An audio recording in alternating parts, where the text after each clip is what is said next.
Hey folks, welcome to the Adventure Sports Podcast. I'm your host, Mason. Today is a Throwback Thursday episode, and we're going all the way back to 2015 to one of our episodes that Kurt was hosting about recreational tree climbing. Wow, this sounds interesting. I actually haven't heard this episode. I don't ever remember seeing it actually, but I was looking through of what to play today, and this one looked really interesting. So yeah, Harv is a tree climber, obviously. Grew up tree climbing like a lot of us. And, that is often, like Kurt's going to say, one of the things that we let go of as we get older. But there's still so much to do. In fact, I've got some super tall pine trees in my backyard. And I've been wanting to put an osprey nest up there because I have a lot of ospreys in this area. And it would just be cool to give them a little platform to kind of get started, make it a little safer.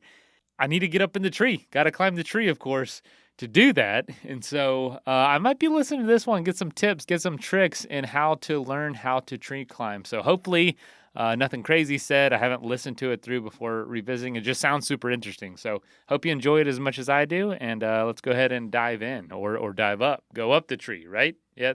Okay. Bad dad joke. All right. Here we go.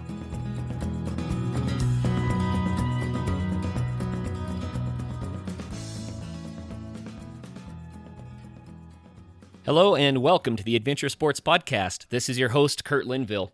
Today we have a sport that I think may be a new sport to many of you, although it has existed for quite some time. We're talking about recreational tree climbing. Our guest today is Harv Teitelbaum, and Harv is a master instructor at Tree Climbing Colorado. He's the vice president of GOTC, which is the Global Organization of Tree Climbers, and he was the founding president of the GOTC. He teaches environmental sciences online on the collegiate level, and he's active with the Sierra Club. He has been a recreational tree climber now for 15 years, and I'm excited for him to come and introduce this sport to you. Harv, welcome to the program. Thanks, Kurt. Glad to be here. Well, Harv, this is really fun. I don't know if all the listeners out there had the same experiences that I did. As children, I think most of us climbed trees and really enjoyed it, but as we grow into adulthood, a lot of people leave the trees, and I know that it's been one of your passions to get adults back into the trees to experience nature there and experience the trees. So tell us a little bit about your connection to recreational tree climbing and what it's all about. Well, we call it a sport or an activity, but it's more of an adventure and an experience, because we all know trees for the first couple of feet up as we're walking around and looking at trees, but to actually get up in the trees, to use ropes and harnesses or saddles and safe and easy to learn techniques, we can actually ascend easily into the crowns of trees and really experience a tree from up on high, to feel the tree breathe, to feel it move, to get a sense of its topography, of its layout from way up high. It opens up a whole other world for you when you get up there. And yeah, kids, we take a lot of kids up, and kids do a lot of activities, but it's those adults who climbed as a kid or maybe loved trees as a kid, and then we get away from it, get into our daily lives. And I love reconnecting people, adults, back with trees and with nature and getting them up there, because we all came from the trees at some point in our primate past. We lived in trees, and there's something very fundamental and foundational in reconnecting us with trees, especially women. For some reason, we get women up in trees, and there's a certain change that comes over them, that they just love being up there, and they get very quiet. And we've had some women just come down very emotional from the experience. Sometimes women will get up there and they'll totally ignore me when I say, okay, it's time to come down. They'll totally ignore me, but I'm kind of used to that. So, but really, it can be a transformative experience for everyone. That's neat. From time to time in a travel guide, we'll see a picture of people up in the canopy in a rainforest on some sort of a zip line or just up in the trees themselves, experiencing the forest from that viewpoint. That's about as close as I've come to recreational tree climbing, is just seeing those pictures, but that's a very real experience that you're promoting then. Yeah, and it's interesting because the inventor of the zip line, Donald Perry, was one of the first people to use climbing techniques to ascend into the canopy of the forest way back about 1974 when he was still a graduate student. But the zip line is more of a thrill ride than what we do, and you're traveling in a direction that's particular to the strength of the tree. When we climb a tree, we're actually climbing along, in the same direction as the trunk line. And I think there's something to be climbing up the trunk or in the same the same axis as the tree has its strength and the tree grows. So it's a different sort of experience, not so much a thrill experience, although it is thrilling for many people. But we don't do it to get the thrills or to conquer the tree or peak bagging like they might do in mountain climbing. We do it just to get up there and experience the trees in the forest. So what sizes of trees do you climb? How big, or do they need to be before it's a good climb for you? Well, I don't know if there's any set answer to that. Some people ask about, oh, have you climbed a redwood? And, I tell them yes and tell them about those experiences. But I also try to add that, it's not always, size doesn't always matter. Sometimes it's the type of tree, the shape of tree, the character, personality of the tree that's real important. Redwoods are wonderful, and they're their own unique experience. But every tree is different every time you climb it. Every day, every season, every route you take is going to be different. And trees have different personalities, different shapes. I like trees that have a really nice crown spread to them. That is, they're really spread out so you can move around a little bit and really appreciate the tree, the breadth of the tree. I like there are different kinds of bark that provide different experiences for you in different situations, different climbing questions and puzzles to solve. So every tree is a different character. So I don't know if I have a favorite or favorite size, but they should be, generally speaking. You want a fairly stout tree with a healthy tree, got good limbs, good what we call crotches, where to put the rope and put the anchor or your tie-in point. So so that's a little bit, but I like also an open canopy that has good views, and a tree that has some character to it. That's some of the things I look for. It's interesting because as you start talking about trees, my mind is flooded with memories of experiences that I've had in and around trees. And I'm kind of like you. I think trees are just amazing. I like to always remember that they're living things. They're so large, sometimes we walk among them and we forget that they are alive. And I think a lot of people think of a tree trunk kind of like they would a boulder, but they're not the same thing. They're living.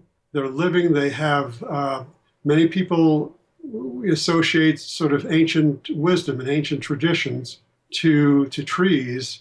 They used to be worshipped, and they still are by many people. And that's why you hear terms like cathedrals and church apply to trees and to groves of trees. So there is something special and unique and eternal and awe-inspiring about trees. So yes, I do agree with you. They're more than just a rock or a boulder. Yeah, it's fun to walk among the trees, and one of my favorite things to do is to put my hand on the trunk and just to kind of experience the life that's in the tree. And I know that might sound kind of out there for some people, but if you take the time to experience trees like that, then you begin to realize that they are alive. There's a sensation there beyond climbing a rock. Well, I agree. Let me, so that you don't feel like you're too out there with that, let me validate what you said, because I do the same thing. There are trees I climb, and there are trees that I just visit. I've even named some of the ones I haven't climbed. We do name the trees that we climb very often, but I will name trees that I just go and visit, and I consider them friends, and I'll go up and touch the bark, and I say hi to them and have a little conversation. Out here in Colorado, we have ponderosa pine, which smell like butterscotch or vanilla. So I'm also not just touching them, but I'm smelling ponderosa all the time to see how that smell is changing throughout the year, season to season. And that's my way of getting refamiliar with the tree. the tree again. So I hear what you're saying. I have to share a story from one of Tom Brown's books. Perhaps you're familiar with it, but I recall this from years ago when I read it. He was out in the woods camping, as he often did. He's a naturalist and teaches wilderness skills.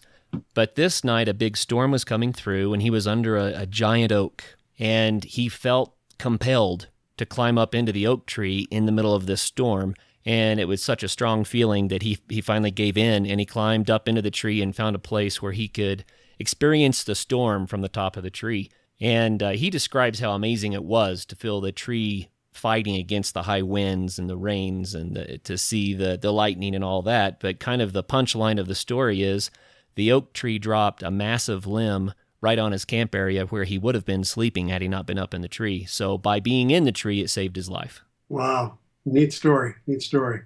I experienced not the same thing, but I also love being up in trees. Now, we don't climb during lightning storms.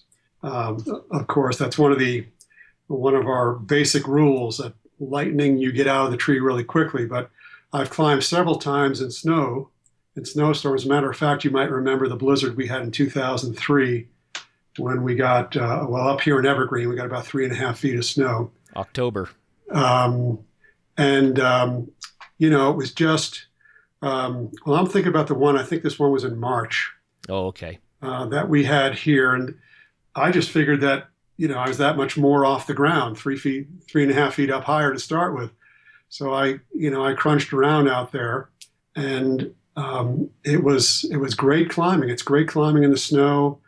The sounds are different. Plus, in the winter, the canopy is a little more opened up. You can see a little more because the foliage is down. So it's just great climbing in the snow. I've climbed in, where was I? Near Jamestown in a snowstorm.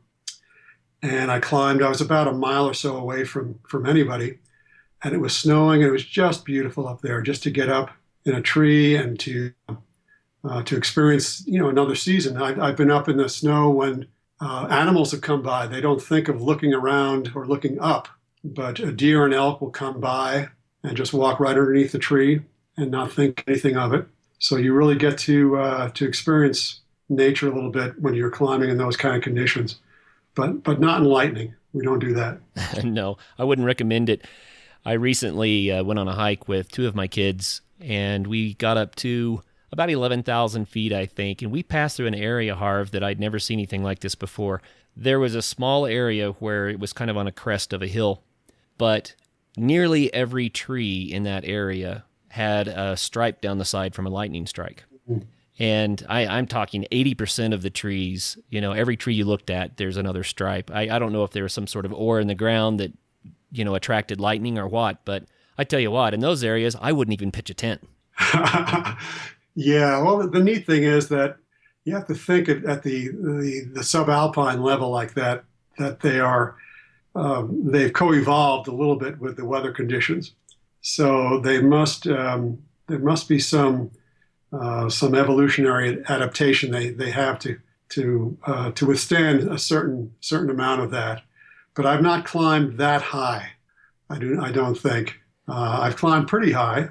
I've climbed on Independence Pass above Aspen, and that was one of the more memorable climbs. I was just took off by myself into this huge aspen grove, and it's a beautiful day, and I found a nice solid aspen with a nice fork on the top.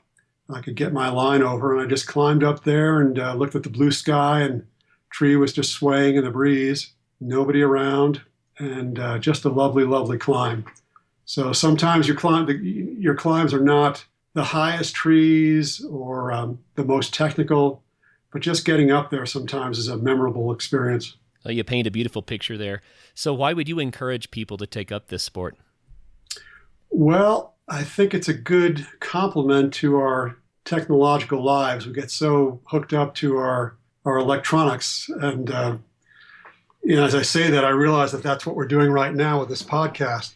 But, we're so much on our Facebook and iPhones and whatever that it's good to just get ourselves out. We talk about virtual reality and experiencing things through the computer, but there's nothing you can't duplicate getting outside and breathing the air, the forest air. In Japanese, they have the phrase is Shinrin Yoku. It means forest bathing. And the term forest bathing is what they call that activity that strengthens the psychological health and social ties and makes people happier and healthier just to get out and walk through forests. And we're taking that to the next step by not just walking through forests, but actually getting up in 3 dimensions and experiencing the forest from that other dimension that we don't usually do. So I really recommend it for physical health and for eco-psychological health, emotional health. It really, we have something we call tree time. And for different people, it means different things. For me, it's just getting off the ground. Once I'm off the ground, my perspectives change. My perspectives on life and life's problems change. Everything is put back in its proper place because I'm repositioned in the universe a little bit better once I'm up in trees. And, I get a better sense of what's really important and what's not. So there's the physical aspect, there's the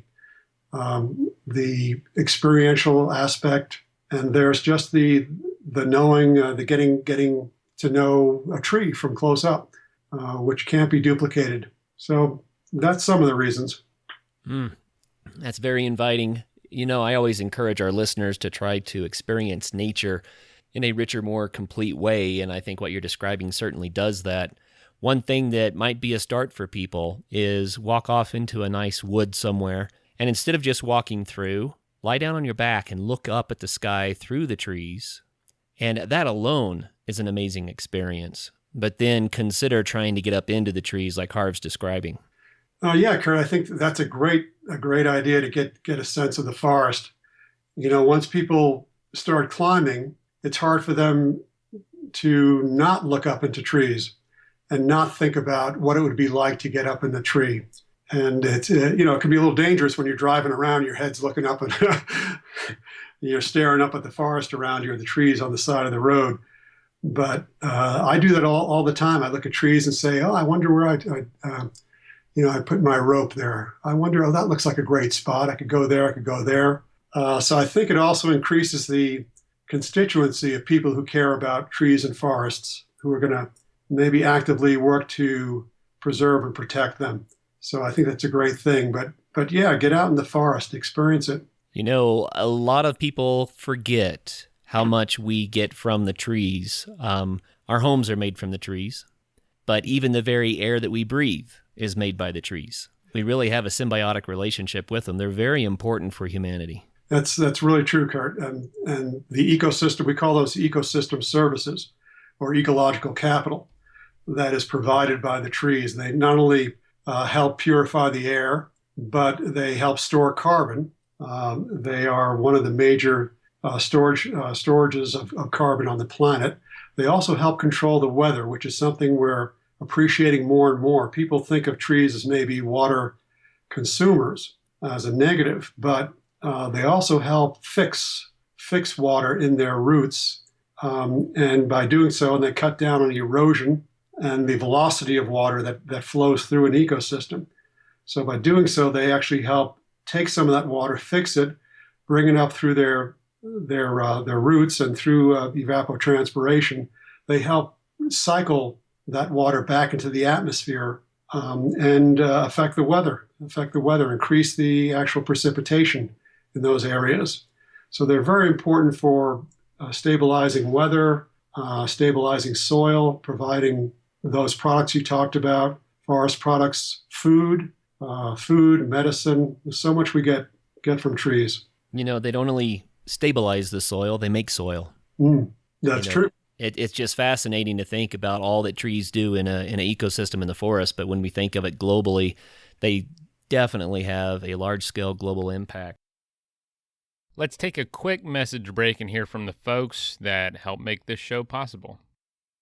Finally, for the vast majority of us, we're able to access the mountains again. Snow has melted. Not everywhere, I know. There's plenty of snow still in the Sierras and in places like that. But as you take the full advantage of this opportunity called summer, Make sure you have the best gear possible. That's lightweight, that's made by fellow adventurers and backpackers. And that is Outdoor Vitals. I'm a huge fan of Outdoor Vitals. I have about half a dozen pieces of their gear. Absolutely high quality, incredibly well made, and I know that it's not going to fail me out there. That I know that that won't be something that keeps me from having a really good time and making the most of this time of year. So make sure you have the gear from a brand where it's not going to get stuck, broken, or just doesn't work. So if you want to be confident in the gear you're taking out there, I'm proud to support the folks over at Outdoor Vitals. From backpacking and camping to trekking and everything else, if you want to take your summer adventures to the next level with ultralight and high-quality performance, go to outdoorvitals.com and let them know Mason from Adventure Sports Podcast sent you. Again, that's outdoorvitals.com. Right now is the time for adventure, so let's go. That is plenty of that for now. Let's get back into the episode. Hey, will you tell us an amazing story that hooked you on this experience of tree climbing? Well, I was thinking about that just the other day, and it occurred to me that the story was not even about trees, it was about people. And we're finding, or at least I find, that one of the best experiences I have is not just climbing, but climbing with other people.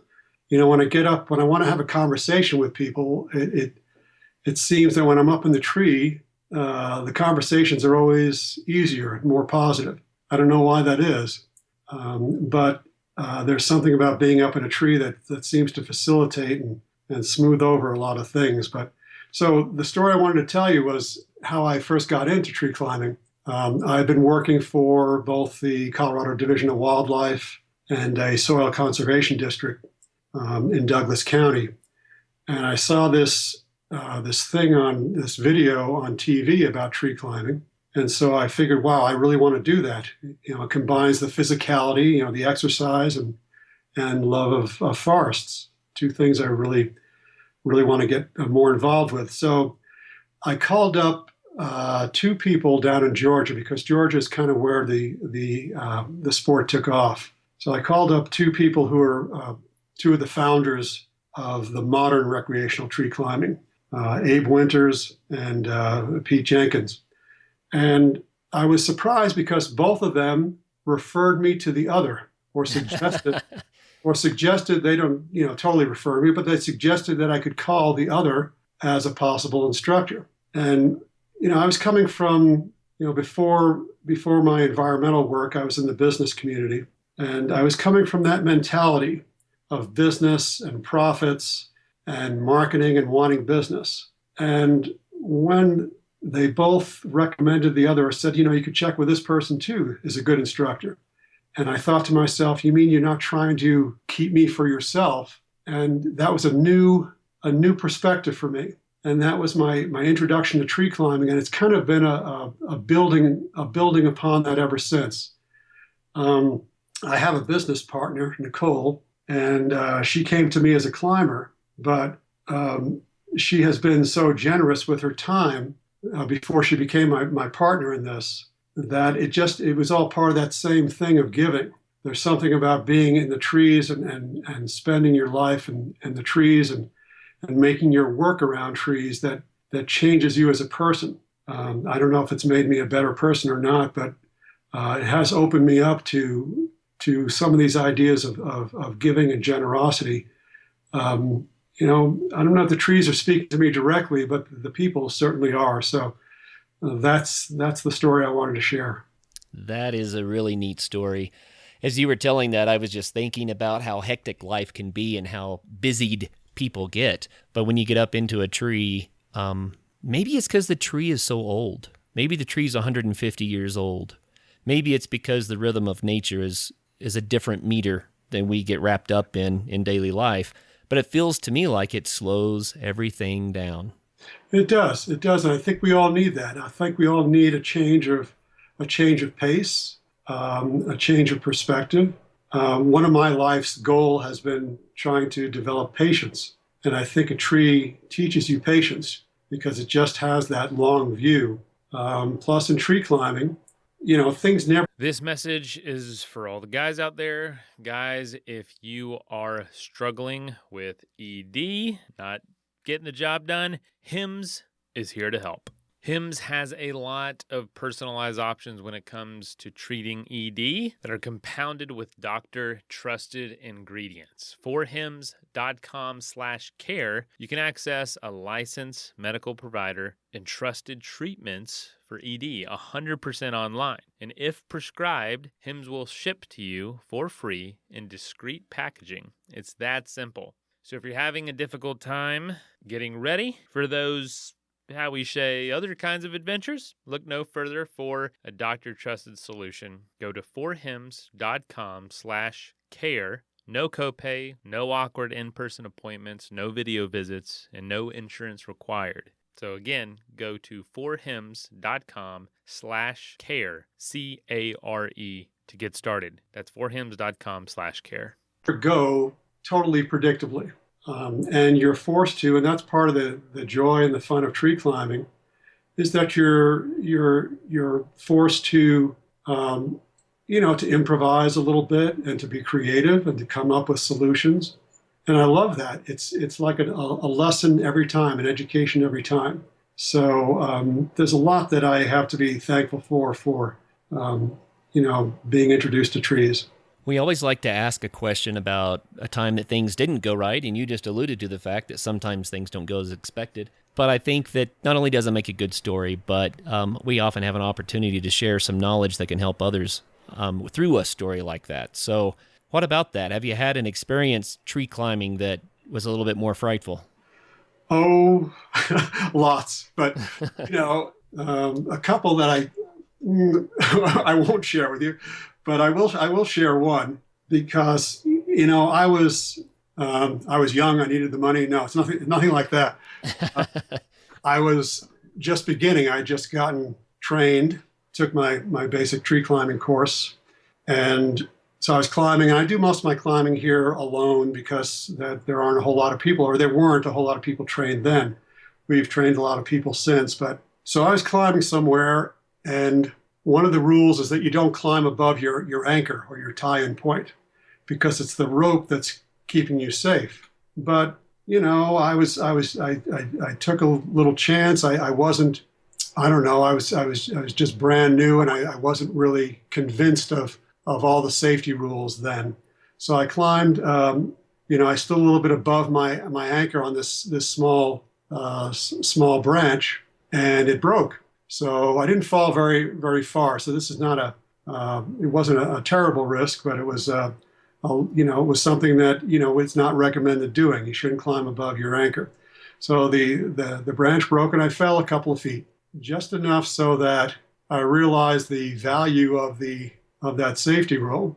And of course, my rope caught me. If you climb a foot above your anchor point, then you can fall 2 feet. So that's why you don't climb above it. But after that, I said, well, that's the purpose of that rule. Since then, I don't climb above my anchor point. I'm always on my rope, and I'm always on a tight rope. It's always taut. There are always situations that occur. They're not really dangerous, but just situations where maybe your rope is caught on something below you, and you can't pull it up, or you can't come down, and you have to figure out what to do. That's why you always try to have options, whether you have extra equipment, extra techniques. You always have more than one way of doing things. So you mentioned earlier the importance of choosing healthy trees to work with in these projects. A group of friends and I decided to climb Mount Meeker, and it was a beautiful day. On the way down, there was no wind. It was just so still. You can hear pine needles drop in the forest. But the trail went by a rather large tree trunk, and it was a snag. It had been dead for some time. I don't think that two of us could have touched hands around this trunk. It was so large. And we walked by it, and a couple of moments later, there was a thunderous boom, and we turned around, and the tree was gone. Wow. And I turned to all the guys and said, hey, did you push that? Did you step on that? I mean, what was that? And everyone said, no, I did not even touch the tree. No wind. It was just the vibrations, I guess, from our footfalls that were the final trigger, the straw that broke the camel's back, so to speak. But this tree must have weighed easily 1,200 pounds, maybe 2,000 pounds. I don't know how to judge the weight, but it was massive. And just what a strange experience. And to be there when a tree does lay down naturally. I can say this, if a tree falls in the forest, it does make a sound.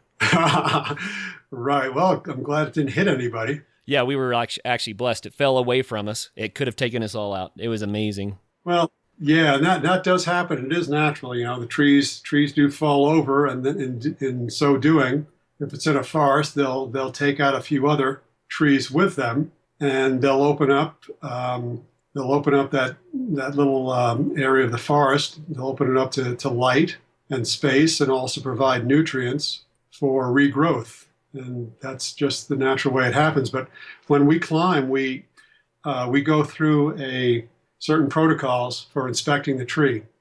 We inspect the area surrounding the tree. We inspect the ground. We inspect the trunk, and we inspect the crown of the tree. And we're looking for a whole set of criteria that gives us an overall idea of how suitable the tree is for climbing that day, and anything we have to watch out for. So in general, we don't climb dead trees, although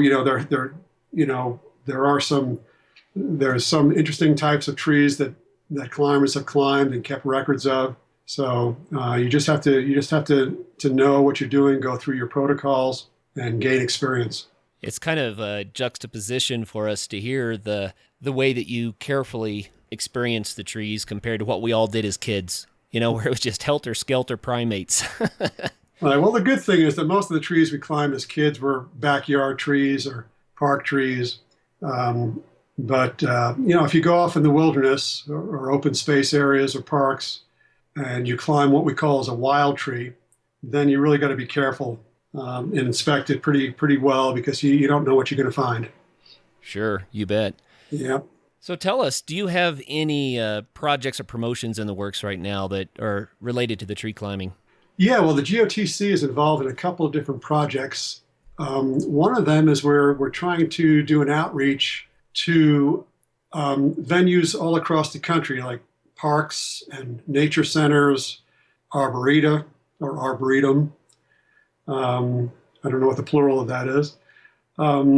Forest preserves, other places like that. And we're trying to see if we can get them to open up to responsible tree climbing. So in other words, if they're part of this program, we're going to try to have a map, not just around the country, but perhaps in Europe and elsewhere, a map with these venues listed and contact information. And so that climbers we're not sure how we're going to do it, if we're going to have a card, or we'll set up some sort of rules and regs or some sort of conditions.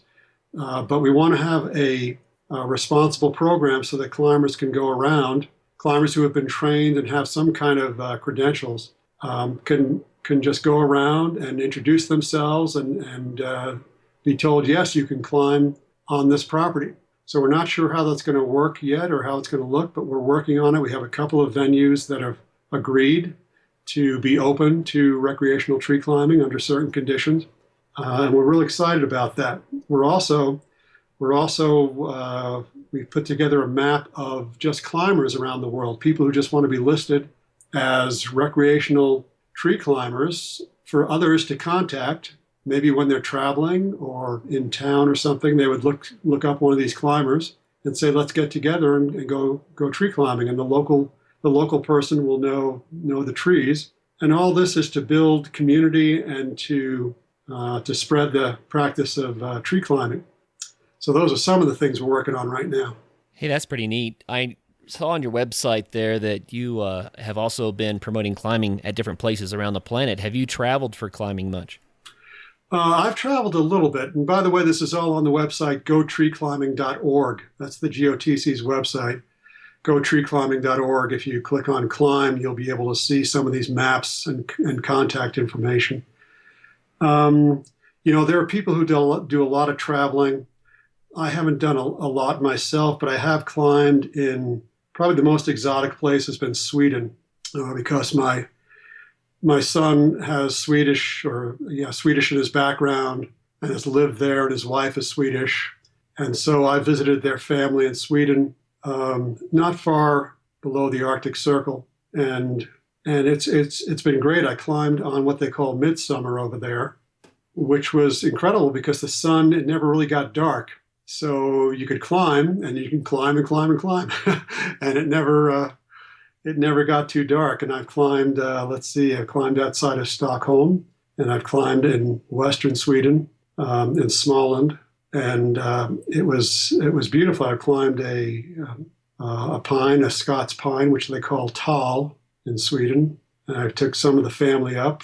I climbed on bjorks trees there and linden trees, and it was just wonderful climbing in Sweden in that sort of a situation in these forests out there. So yeah, that's probably the most exotic. But beyond that, I've traveled around the U.S. and climbed here. I'd like to climb. I have a friend who runs good leaf tree climbing on the Isle of Wight in England, and I'd love to visit them there and do some climbing. And Nicole is from Chile and manages a big area of forest down there. Nicole, my business partner. I'd love to go down to Chile and climb some of their trees down there. They have some wonderful trees that I'd love to climb. Let's take a quick message break and hear from the folks that help make this show possible. That is plenty of that for now. Let's get back into the episode. You know, you bring up a really good point. There are different trees in different places and different landscapes. I think that combining tree climbing with travel could be very rewarding. I was in Kenya a while back, and Kenya's not known for extensive rainforests, but it does have some pockets of forest there. And we stopped in the forest and went for a short walk into the forest, and there are wide paths made by elephants and elephant tongue the size of basketballs and bigger, And we got to a tree that was very large, bigger than the other trees around, and we were able to climb up into the top of it and actually get a view of the canopy of the rainforest from above. Mm. And, just walking through that rainforest was cool. It was also intermixed with bamboo forests and things like that. But once we got above it and we could see the topography from the treetop level, wow, it added a memory that's been really, really cool for me anyway. So I get it. When we travel, we ought to look for opportunities to experience it. That sounds wonderful. Just as you're talking, I can see that. We call those kind of trees emergent trees because they emerge from the top of the canopy, and they really give you a sense. You get up there, and now the new floor is the top of the canopy around you, and it's like you're above that, looking down on this top of the canopy. It's just an amazing experience to do that. I climbed a cottonwood tree that was overlooking the Elkhorn River in Nebraska, and I just remember we climbed it with some good friends, Elliot Sue from Taiwan and Genevieve from Georgia, and we climbed up there just as the sun was setting, and we were up there as the night started to come, and the sounds and the shadows changed, and just descending down from the top of the tree through the middle and the lower stories of the tree was just quite an experience because the light changes. The light changes as you descend, at dusk. So that was an amazing experience as well. So yeah, and I think the idea of traveling and climbing is just a wonderful thing to do. When I travel, if there are trees around, I never feel like that I'm too homesick. If there are trees around, then I always feel like I maintain a certain connection to home as long as I can have trees around me. Nice. Yeah, I agree. I think it's fun too because of the different types of trees. I mean, Kenya is known for its baobab trees and acacia trees, which we just don't have here. So when you get to go to those places and experience a totally different type tree, that's kind of fun too. Yeah, I'd love to climb a baobab one of these days. That'd be nice. What about tips or tricks for the sport? So you've taught a lot of people how to climb. How's it done safely? Well, the way it's done safely is by finding a good instructor to show you the ropes, so to speak. There are, you can try to find some video somewhere and learn about it. But the best way to do it because, as we've been talking about all the different aspects of the experience, you can kind of tell that it's not something you're going to be able to get the total package from just by some video. So we recommend that you find a good instructor. And on our site, on the GOTC site, gotreeclimbing.org, you can find instructors close to you. They all charge different prices, so there's no set pricing there that we can give you. But a good instructor will show you how to climb and show you how to climb safely, and also give you an appreciation for what you're doing and for the community of tree climbers, which is very important. There's a heritage of tree climbers that I think is very important. When I'm climbing out by myself, I'm still doing my checks. I'm still going through all my safety checks because I feel the presence of this community and of this tradition with me no matter where I go. And I think that's important to have the community aspect of it as well. So if you want to start, first of all, if you just want to climb, just be part of an introductory climb, you can go to the website and find what we call facilitators. They're tree climbing facilitators who take up groups of people climbing. And they're all over the world, all over the country. And that way you can get connected with them and go up for an introductory climb and see if you like it.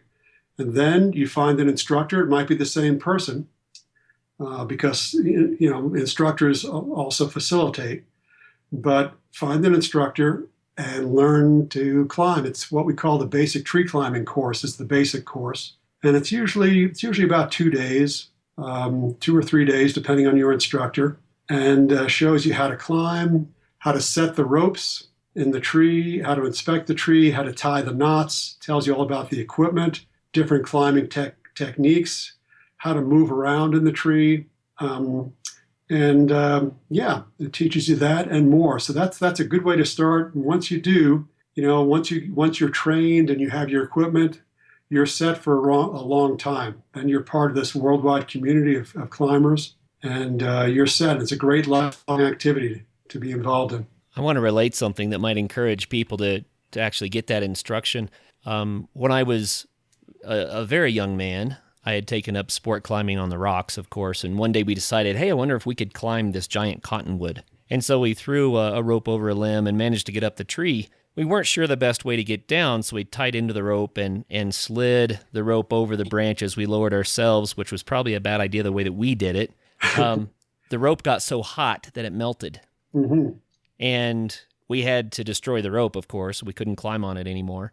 And I thought, well, not only was that risky, but we destroyed a $150 rope, and no telling what kind of a scar we left on the top of the tree limb. So in our ignorance, we did things wrong. So there's probably a lot more to it than people might expect. Yeah, well, that's a great story, Kurt, because it points out the value of getting good training and safe tree climbing. Now, one of the GOTC protocols is what we call bark protecting devices, or cambium savers.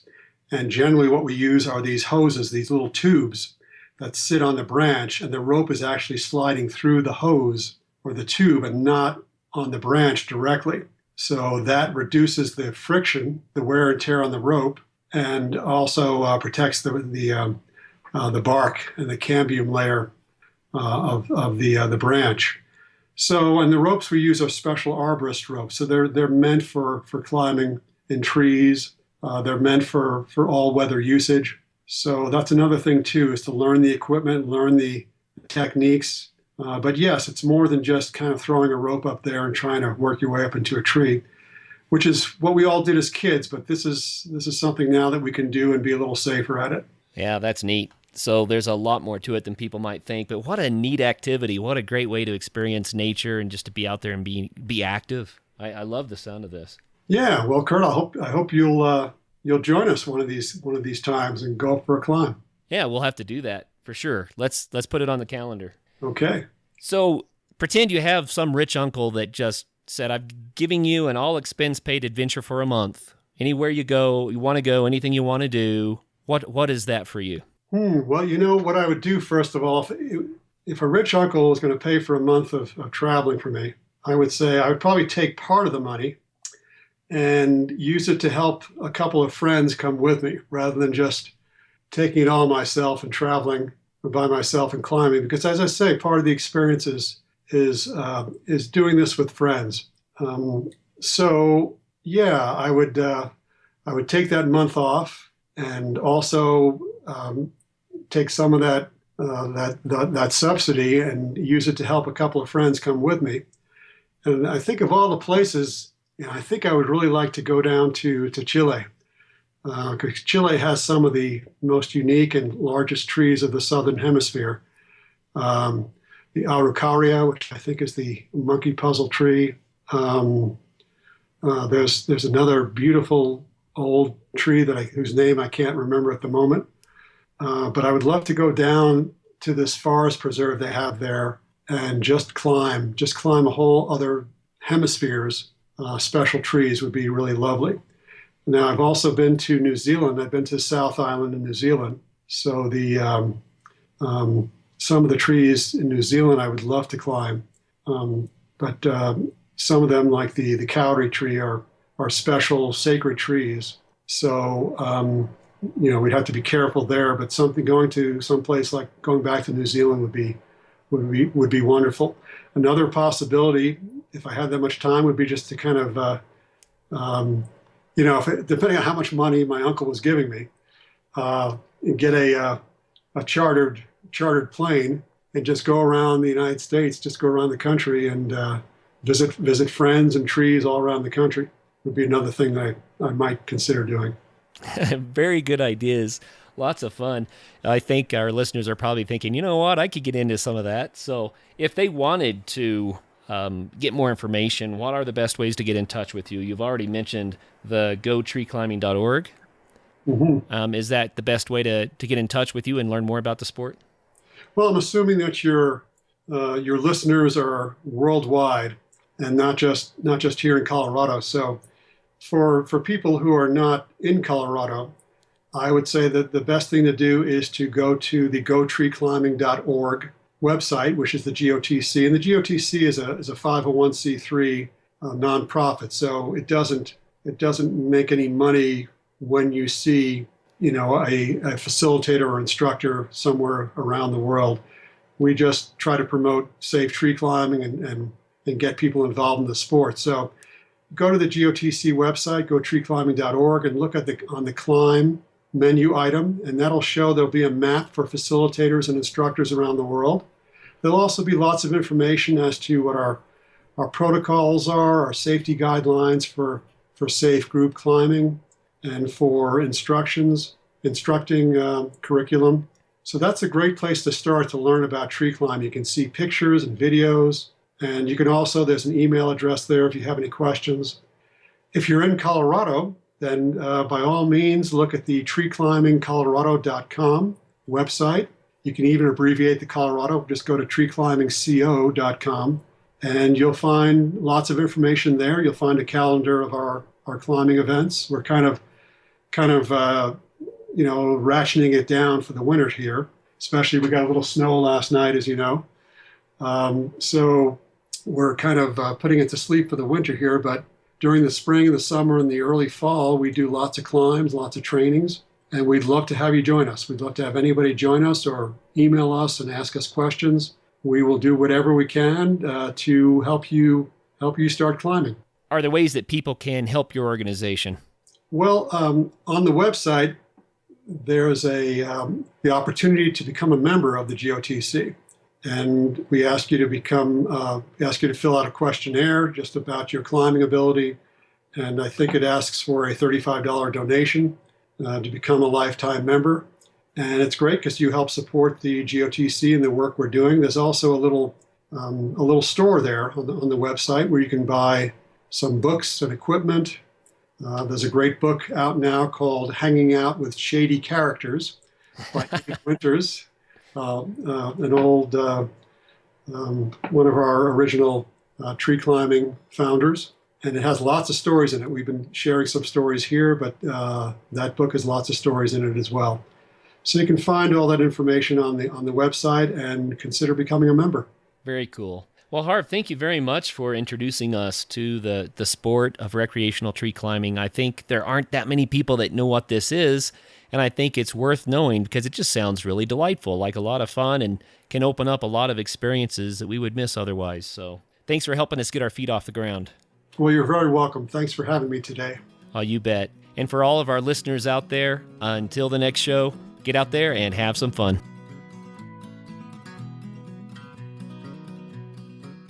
First of all, thank you so much for listening. It means the world to us that you choose to listen to this show. If you'd like to help us further, you can leave a review on iTunes, share us with your friends, your family. It goes a long way to grow in the show. You can also support us financially through patreon.com/adventuresportspodcast. Link is in the show notes. And also, if you have an idea of who could be a good guest for the show, we're always looking for people to tell their story about the outdoors or adventure. So if you know someone, please reach out. Email us at info@adventuresportspodcast.com. And until then, get out there and have some fun.